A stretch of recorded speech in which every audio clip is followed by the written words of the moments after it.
सोनपाखरू हा एक आकर्षक कीटक आहे। शास्त्रीय भाषेत याला इंडियन ज्वेल बीटल असे नाव आहे, परंतु सोनपाखरू म्हणूनच हा कीटक प्रसिद्ध आहे। सोनपाखरू त्याच्या इंद्रधनुषी रंगांसाठी प्रसिद्ध आहेत, जे मौल्यवान रत्नांसारखे दिसतात, म्हणून सोनपाखरू हे नाव आहे। हे बुप्रेस्टिडे कुटुंबातील आहेत। सोनपाखरू हे कीटक असले तरी ग्रामीण भागात त्याच्या मोठ्या आकारामुळे पाखरू म्हटले जाते। सोनपाखरू भारतातील अत्यंत आकर्षक सुंदर कीटक आहे। ते ग्रामीण भागातील बालकांमध्ये अत्यंत आवड आणि आकर्षणाची एक कीटक प्रजाती आहे। सोनपाखरू पकडणे हा चिकित्सक छंद आहे। काटेच्या झुडुपांवर हमखास हे कीटक दिसतात। अनेक जण गुराख्यांना सोनपाखरू आणायला सांगतात। घरी सोनपाखरू आल्यानंतर चिमटा घालणाऱ्या त्याच्या तीक्ष्ण मानेत धागा बांधून आग पेटीच्या डबीत टाकून त्याला झाडाचा पाला खाण्यासाठी ठेवतात। जोपर्यंत तो अंडी देत नाही तोपर्यंत तो तसाच ठेवतात। ते कधी एकाच रात्रीतून तर कधी 2 दिवसांनी अंडी देतात। सोनपाखराची सुंदरता पाहून निसर्गाच्या कलात्मकतेचे आश्चर्य वाटते। विशेषतः त्याचे रंगीत अंडी हे आकर्षणाचे केंद्रबिंदू आहे। अंडी देताना पाहणे हे त्याहीपेक्षा आनंदाचे आहे। त्याच्या मानेत बोट सापडले की इजा झालीच म्हणून समजा। शरीर आणि मानेत बोट गेले की तो चिमटा काढतो, त्यामुळे तेवढी काळजी घेऊनच त्याला हाताळावे लागतात।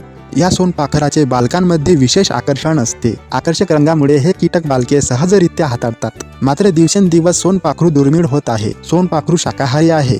जंगलातील हिवर, किन्ह, मोवई, बोर अशा प्रजातींच्या झाडांची पाने सोनपाखरू खातात, त्यामुळे याच झाडांवर विशेषतः त्यांचे वास्तव्य आहे। झाडाची पाने खाताना घिरट्या घालून ते लक्ष वेधतात। सोनपाखरू कीटक प्रजातीचे आहे। आकर्षक रंगामुळे सोनपाखरू हे कीटक आहे हे सुद्धा विसरतात। पहिल्या पावसानंतर ग्रामीण भागात बालके हिवर, किन्ह, मोवई, बोर अशा प्रजातींच्या झाडावर सोनपाखरू शोधतात। याच झाडांची मऊ पाने सोनपाखरूचे खाद्य आहे। विशेषतः मात्र याच कालावधीत सोनपाखरू अंडी घालते।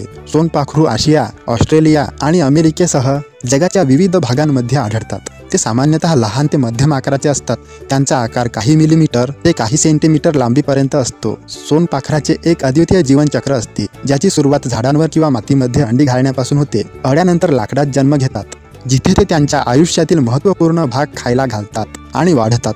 प्रौढ सोनपाखरू प्रामुख्याने उबदार महिन्यांत सक्रिय असतात आणि ते अन्न आणि जोडीदार शोधत असताना त्यांचा आवाज अनेकदा ऐकू येतो। सोनपाखरूमध्ये 6 पाय, 2 पंख, एक कडक चिट्टिनस कवच असते, ज्याला कॅरापेस म्हणतात, जे शरीराचे संरक्षण करते आणि पंखांसाठी थैली म्हणून काम करते। सोनपाखरूची लांबी 3 ते 80 मिलीमीटर पर्यंत असू शकते। बहुतेक प्रजाती 20 मिलीमीटर पेक्षा कमी असतात। त्यांचे शरीर अंडाकृती आकाराचे सपाट आहे आणि त्यांच्या डोक्यातून बाहेर पडलेल्या सेरेट अँटेनाची जोडी आहे। बहुतेक सोनपाखरू दिवसा सक्रिय असतात आणि रात्री पाने आणि इतर वनस्पतींच्या सामग्री खाली बसतात।